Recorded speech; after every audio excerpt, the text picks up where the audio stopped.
Alright, what's up everybody? CC3 here, back with a brand new video. Uh, Once again, yet again, recapping the March Madness. Final day of the second round, and it was a crazy day, honestly. One of the crazier days, which is saying a lot considering how crazy this March Madness has been. But it was a crazy game. I think every single game was down to the wire, either way. A lot of upsets. So let's get right into it. First, on the bracket, we had number 5 Houston versus number 4 Illinois. This was technically an upset. Obviously, Illinois is in a Power 5 conference. Houston is not. However, Houston has been a very good team for a long time. They went to the Final Four very recently. I'm not sure if it was last year or the year before, but they had a great game against Illinois and then pulled away late. But kudos to Houston for being Illinois' team that a lot of people thought that they didn't had the chance to beat, and they'll be facing Arizona next. Number 7 seed versus number 2 Villanova, also a close game. Ohio State was also a team picked to lose in the first round quite often. Number 10 seed Loyola Chicago, however, they proved the naysayers wrong, but were not good enough to take down the number 2 seed Villanova. Colin Gillespie is playing fantastic, really coming into form as we thought, as he was a potential Player of the Year candidate, and he's definitely going to have to continue playing like that if Villanova has a chance to win their side of the bracket, but I think they are looking stronger each game. We'll see how they do. Number 7 seed Michigan State versus number 2 seed Duke. This was a really good game. It was close all the way. Duke's biggest lead was 9, and then Michigan State went on a run, and they were up by 6, and then Duke went on like a 13-2 run in the last three minutes or something, and pulled away with the win. Just a really gutsy. Obviously, I'm a big Duke fan, and it was a really gutsy performance by Duke late in the game, as they have struggled in most games late in the game and have sort of fallen apart. However, this game they played really, really well. Pablo Banchero had a huge game. Trevor Keels had a huge game. Roach played better, hit some big shots down the stretch, and Duke. It was a very emotional game, very tough game, and Duke survived, and they'll be playing number 3 seed Texas Tech. Number 11 seed 11 seed Iowa State upsets 3 seed Wisconsin. This is a big bracket buster here, very big bracket buster. Wisconsin was a very popular pick to the Final Four, and they just lost Iowa State, and that was a hell of a game as well. Number 11 seed Notre Dame almost pulls off the upset against Texas Tech. However, they go cold from the field towards the end, and Texas Tech is able to pull out a big win for Texas Tech. This is also another big time upset. Miami, Florida, number 10 seed beats number 2 seed Auburn. Auburn at one time was looking far and away the best team in the nation, and then their end of the season went horrible. They lost quite a few games, got beat in the second round of their SEC tournament, and just lost to Miami, Florida, 79-61. Miami pulled away late, and it was wow. Just wow.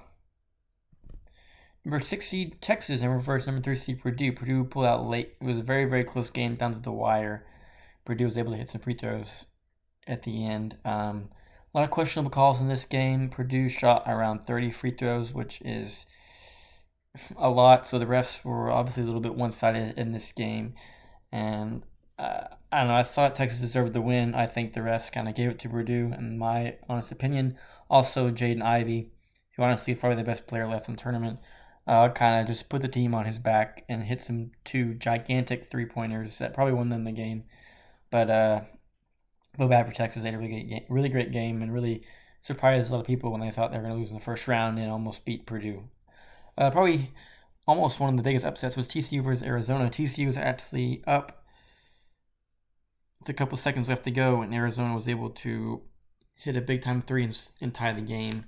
And then Arizona won in overtime, and that would have probably been one of the biggest bracket busts ever if Arizona had lost this game. TCU, what a game they played. They were just going at it, and they would not quit, and they were fighting hard.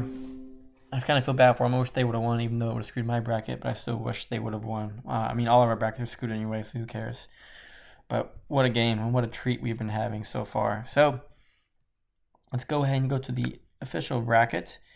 We're now in the Sweet 16. And we'll be taking a break until Thursday. So these are the IS best 16 teams in the nation. It's a big deal to get the Sweet 16. So kudos to teams that made it. We've got number 1 Gonzaga versus number 4 Arkansas, and number 3 Texas Tech versus number 2 Duke in the West region. Really tough region right here. Honestly, Gonzaga obviously did not play their best against Georgia State and Memphis. However, they have exploded in the second half of both of those games. Arkansas is a really good team. I think it'll give Gonzaga room for the money. And this is going to be a really close game, gone to the wire. Last second shot, in my opinion, either way. Over here, we've got Arizona and Houston. I think Arizona could probably beat Houston pretty solidly if they play to their full potential. But if they play like they play against TCU and let it be close, Houston's definitely a better team than TCU. Number 11 seed Michigan, which is the big surprise. A lot of people thought they shouldn't even be in a tournament, are now playing number 2 Villanova. So I guess kudos to them to screwing everyone's bracket and proving all the naysayers wrong.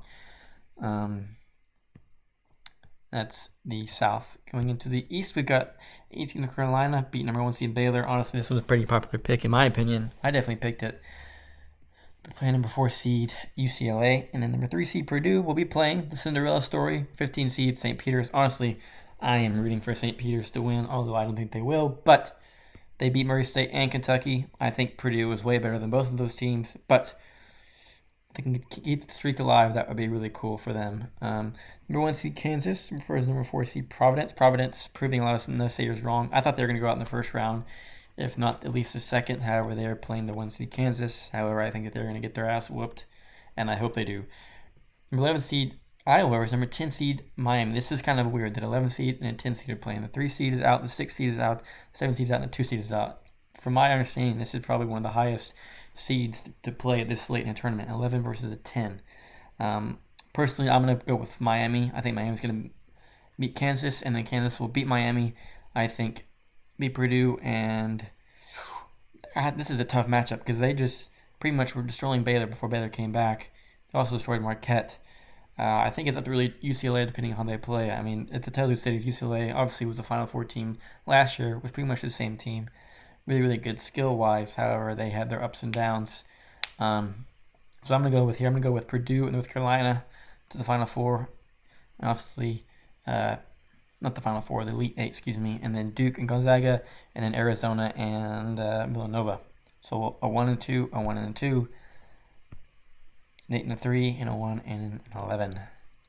What I found is that 11 seeds, honestly, are really strong and always seem to make the Final Four. You've always got a 1 seed and an 11 seed. So I think the best 11 seed with a chance to do that, honestly, that's tough. When I think about Michigan and Iowa State, at least the way they've been playing in the tournament, I think Michigan's the better team. However, I think they got the worst schedule with Villanova and Arizona, and potentially Houston. I think I'll significantly beat Miami and definitely could beat